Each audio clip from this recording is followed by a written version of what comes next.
नमस्कार दोस्तों, स्वागत है आपका हमारे चैनल पर। आज हम आपको एक ऐसे विषय पर ले चलेंगे जो न केवल ऐतिहासिक है बल्कि भारत की पहचान का सबसे बड़ा प्रतीक भी है। भारत का नक्शा। क्या आप जानते हैं कि भारत का नक्शा कैसे बना? इसके पीछे कौन कौन सी कहानियां, संघर्ष और इतिहास छुपा हुआ है? आज हम जानेंगे कि कैसे समय समय पर भारत का नक्शा बदला और इसने अपनी मौजूदा रूपरेखा कैसे हासिल की। भारत के नक्शे की कहानी हजारों साल पुरानी है। प्राचीन काल की बात की जाए तो प्राचीन काल में भारत को जम्बूद्वीप और आर्यावर्त के नाम से जाना जाता था। उस समय का नक्शा नदियों, पहाड़ों और जंगलों के आधार पर बनाया गया था।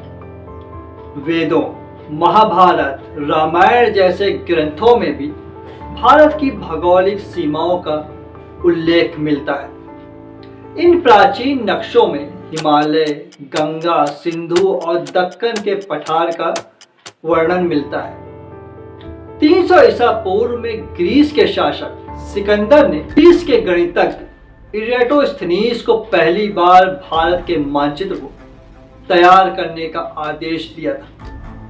इरेटोस्थनीज के बाद टॉलमी भारत आया, जिसके द्वारा निर्मित मानचित्र इरेटोस्थनीज से थोड़ा बेहतर था।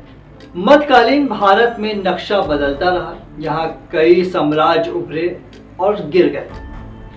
मुगलों के समय भारत का नक्शा काफी बड़ा था। इसी दौरान चोल, पल्लव, मराठा और विजयनगर साम्राज्य ने अपनी अपनी सीमाएं स्थापित की।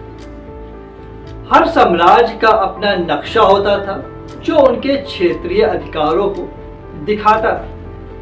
इस समय भारत कोई एक राष्ट्र नहीं था बल्कि कई छोटे छोटे राज्यों में बटा हुआ था, यानी कि कह सकते हैं राज्यों का समूह था। 18वीं सदी में अंग्रेजों ने भारत पर शासन करना प्रारंभ किया। 1757 में प्लासी की लड़ाई में अंग्रेजों ने बंगाल के शासक सिराजुद्दौला को हराया था। बंगाल पर विजय प्राप्त करने के बाद अंग्रेज वहां के लोगों से टैक्स वसूलना चाहते थे, लेकिन उस समय मानचित्र उपलब्ध नहीं होने के कारण अंग्रेज बंगाल की सीमा क्षेत्र को ही सही तरीके से नहीं जानते थे। इसलिए अंग्रेजों ने भारत के मानचित्र को तैयार करने के निर्णय लिया। इस कार्य के लिए उन्होंने ब्रिटिश सेना में एक कार्यरत ज्योतिर्विद विशेषज्ञ थे जैक विलियम लैप्टन को नियुक्त किया। विलियम लैप्टन ने भारत के सबसे दक्षिणी क्षेत्र मद्रास से मानचित्र बनाने का काम शुरू किया। उन्होंने इसके लिए सरल त्रिकोणीय विधि का इस्तेमाल किया। लगातार 18 साल तक इस पर काम करने के बावजूद लैप्टन भारत के नक्शे के 1/3 हिस्से को भी पूरा नहीं कर सके। इसके बाद उन्होंने रिटायरमेंट ले ली और उसके बाद ब्रिटिश सरकार ने सर्वे ऑफ इंडिया की शुरुआत की। जॉर्ज एवरेस्ट और अलेक्जेंडर कनिंघम जैसे लोगों ने भारत का पहला वैज्ञानिक नक्शा तैयार किया। यह नक्शा ब्रिटिश साम्राज्य की सीमाओं को दिखाता था, लेकिन यह नक्शा भारतीय जनता के लिए नहीं था बल्कि ब्रिटिश शासन के विस्तार और नियंत्रण को दिखाने के लिए था।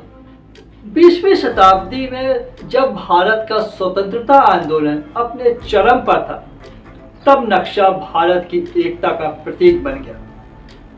लेकिन 1947 में जब भारत स्वतंत्र हुआ तो देश का नक्शा एक बार फिर बदल गया। विभाजन के समय भारत और पाकिस्तान का गठन हुआ, जिससे हमारा नक्शा 2 भागों में बंट गया।